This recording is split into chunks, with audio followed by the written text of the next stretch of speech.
I did mention to you guys once that there was a bomb in my plane before, right? Right? I did mention, but I didn't say any details, I think. So we're just gonna brush past that now. Yes, yes. Refuses to elaborate. Please elaborate. Please talk about the bomb. Hey, you wanted me to talk about myself?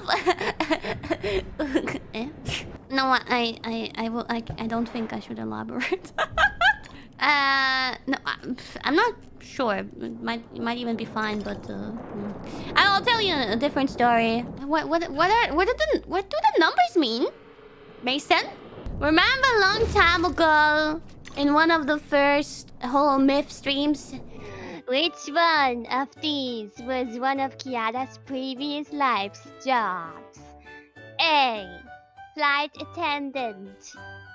B. Idol. C. Fitness trainer. I know. Do you really know? Yes. Are you sure you know? Yes. The answer is... all of them! Bamboo! Okay. Now listen to me. Listen to me.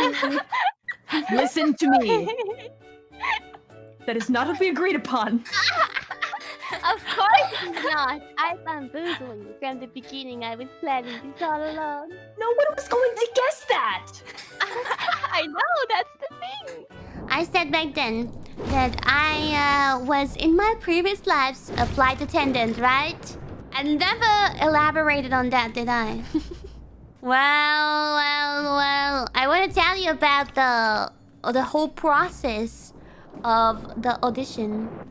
It was at a time where I was going to school, and in school they let me and my gen mates know that there is going to be an open audition for a very, very, very big airline, and that the interview would be in the city and we could go there and try our best if we want that job. I honestly didn't really think I would make it. So anyway, the big interview was happening and I was wearing my lucky dress. I have a lucky dress that up until then brought me good luck. At least once. Normally I don't believe in these kind of things, but that dress, while making me look like fire, it also brings me luck.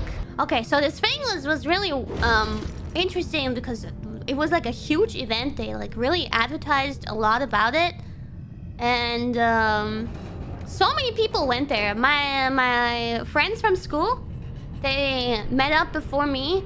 They kind of went in a group and I joined in a little bit later. I was kind of alone. Yeah, none of them really made it very far. There was like 3 rounds or so. I think the first thing was basically giving them your basic information and they would decide whether or not you would just make it through the first cut. And apparently I did. There were like so many people and I was able to go up to the 2nd floor. And the 2nd floor was where like everyone was who made it through the first round. It was kind of weird because the people who were there, I felt like such an oh god outsider. Yabe. Because everyone was like looking so social and handsome. They all looked like they were very intelligent and they were all very tall and beautiful. Very fancy looking people. Wait a second. And also mixed in between all the participants was also they picked some stewardesses from the airline, and I don't know, they all looked like supermodels. They had like perfect makeup, perfect hair, perfect everything. They were tall and slim. They looked gorgeous, the stewardesses, and they were kind of like there to calm down all the participants and give them advice and stuff. And they all just had the chit chat and were getting along so well. While I just felt so out of place. Like I think I was mostly quiet. So everyone was basically waiting their turn because I think there were like solo interviews after that. And then I guess there was like a roleplay thingy. I was really nervous about it. And I really didn't think I could make it. I don't remember the interview part, but I remember the acting part. And by the time that I was the time that it was my turn for the acting part, it was like a they wanted to see how you would act in certain situations. So they would be like, okay, you are the flight attendant now, and I am the guest in the middle of a flight, and they would like recreate difficult situations. Just with like talking, nothing really besides that. And they wanted to see how you would handle it with your speech and with your mannerisms and stuff. And there were like 2 different situations. I think one of the situations that I got was a passenger sitting next to a family with a baby, and that passenger was really pissed off that the baby was so loud, but we couldn't change their seats because the flight was fully booked. So that wasn't really an option. And so I offered, I think my first try was I offered them headphones to listen to music and to the movies because I really blacked out. I didn't know what else to do. And they acted really like a Karen, like it's like a really difficult passenger. And they were not happy with my suggestion of just using the headphones. So I really couldn't come up with anything else. I tried, but the passenger was like, nope, this is unbelievable. I can't. I'm exhausted. I don't want to deal with this. This sucks. Yeah, and yeah, as I said, I really didn't know what to do. So then the dude who was interviewing me, he kind of gave up on me, and he was like, all right, I'll help you. So the solution to this would have been to find someone to switch seats with, I guess. And then there was a second situation, and I don't quite remember that one, but I also kind of failed that one. But I think he liked the way I stayed still very polite and eager to learn, you know? So I think I was forgiven for not finding the right solution. And I think he also understood that I was freaking nervous. So I left the room, and he was like, just wait until they call your name and decide your fate. I swear. First, there were like, in this whole building, there were like at least 200 participants. And by the time I was done with this acting roleplay thingy, which was the last thing we had to do, it was only me and maybe one more person left who were still waiting on their result. Not because only we made it, but because some people made it earlier throughout the day. This was like throughout the whole day, maybe 6-7 hours. But I don't think many people made it. So whoever made it was then brought to another room, shown like a inspirational movie and so on, and then they were sent home and be like, I will contact you later, thank you for participating. But besides that, also a lot of people were sent home. So around the end, it was like me, maybe another rando, and 10 or 15 really pretty stewardesses. And they were having a chat with me because there was no one left. And they were trying to help me deal with my nervosity. So, actually, at some point, finally, someone came up to me and said, Kiara, you made it. You made it into one of the most prestigious and popular airlines. And honestly, for me, that was such an accomplishment, because otherwise, like, my plans would have been very different. I thought this was a huge upgrade to my original plans. And I was also so proud because you know, my friends didn't make it. No one made it except me. I was the only one in my school who made it through that interview. And I was like, bye-bye, fuckers. After I'm done with school, I'm going to work for this airline. And it's kind of a dream job. Because I saw it also as a way of me getting to Japan regularly. Because I told them, obviously, that I can speak 3 languages, German, English, and Japanese. And I was hoping that they would use me for long-distance flights to Japan, you know? Which I think is just an obvious thing to do. And they said, yeah, definitely that's possible. But you kind of start out with doing short-distance flights. But anyway, after they told me that I made it, they brought me into a different room where they showed me this really inspirational movie of, yeah, you're now team of our airline. Congratulations. You're gonna do this and that. You're gonna travel to these places and you're gonna inspire people, blah, blah, blah. It was like so much. It's like... It was like very dramatic. I felt like I was in a movie and I just won a huge prize or something. But honestly, it's a fucking dream job for a lot of people, I think. Yeah, and I was so happy. I was crying. I was so proud of myself for making something that, once again, seemed impossible at first. And I had to actually, for that, I had to move to a different country / different city. Yeah, I prepared all sort of things. I still had some time. I had to get some stuff done, like some very specific vaccination. And I had to do this doctor's appointment from the airline. Now, I am currently... I haven't measured myself in a while, but as far as I know, I am 1.64 meters. But back then, you know, school time, Kiara was a little bit smaller. Only a little bit. And I think that, you know, every airline, obviously, they have like a minimum of height that you need to have. And I don't quite remember what it was for this airline at that time.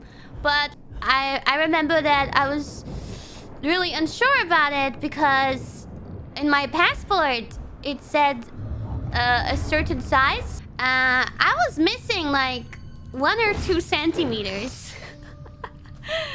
And my mom and me, we were discussing how we could gain 1 or 2 centimeters to make sure that when they measure me, that I would make it. I was even thinking about putting some kind of sole into my shoe, but like, yeah, like an insole, but like something like maybe out of silicone in a skin color, so that even if I would have to take off my socks, they wouldn't notice, you know? I was hoping for that. And I was really worried about that. But turns out it was all good. I was the exact perfect... No, I think I was even half a centimeter above what they were asking for. Yeah, so I was really relieved about that. That was the thing I was most worried about, my fucking height. And then there was I think there was a breathing thingy test, which the doctor was very confused about why I was doing so badly. We tried again and again, and then at some point she just gave up on me. She probably thought I was just doing it wrong. Maybe I was just doing it wrong, but you know, when you blow into some kind of device, yeah, which is another reason why I feel like maybe I do have asthma. I don't know. My lung capacity is really bad. Wear that lucky dress every Mario Party stream. Oh yeah, that once again proved to me that dress is my lucky dress. Yes, yes.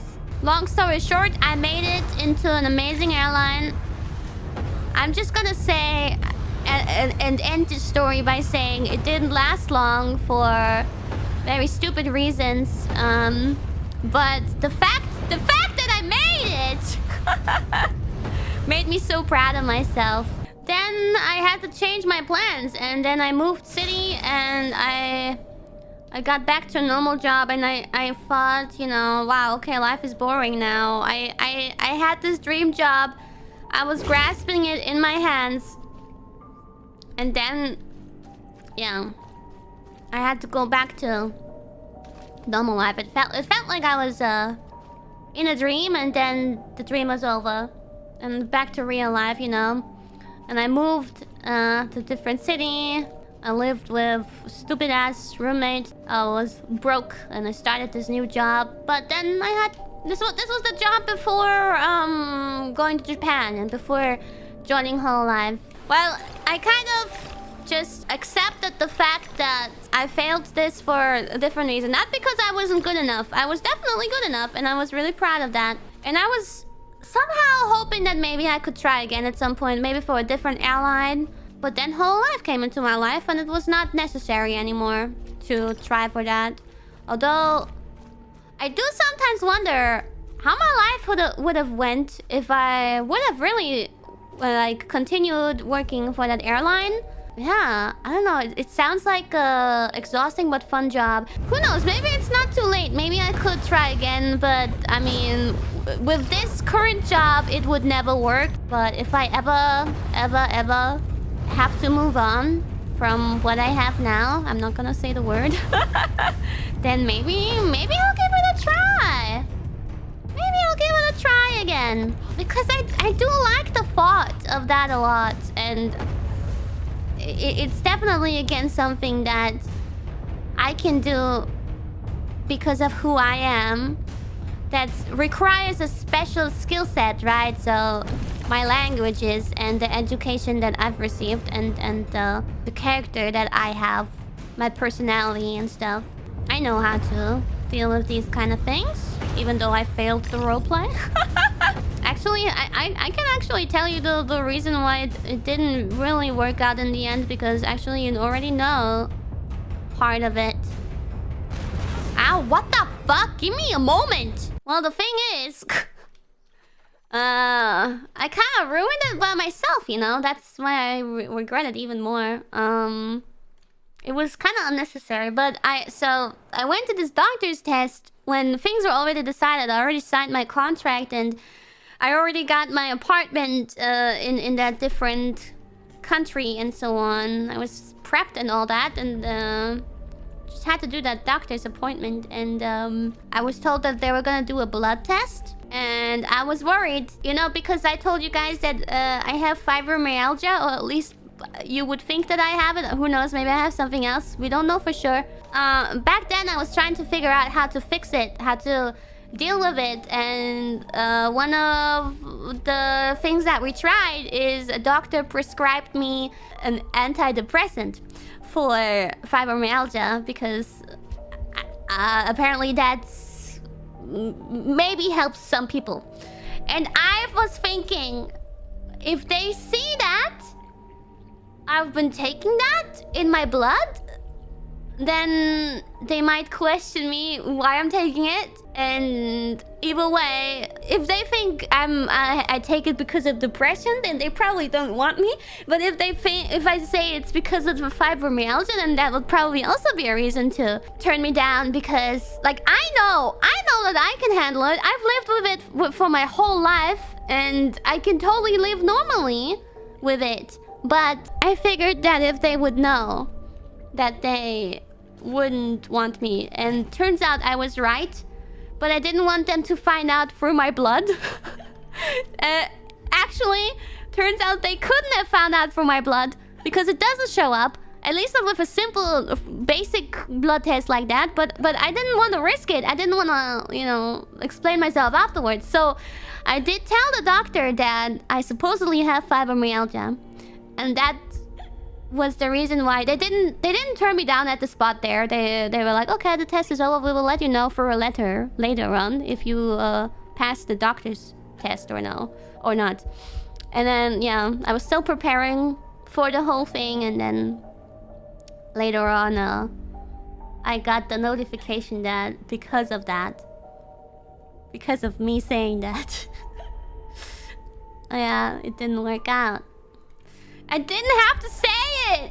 I didn't need to say it. Yeah, I was so devastated, because at that point I already gave up my apartment in the city where I was living. I couldn't continue living there anymore. I was kind of stuck.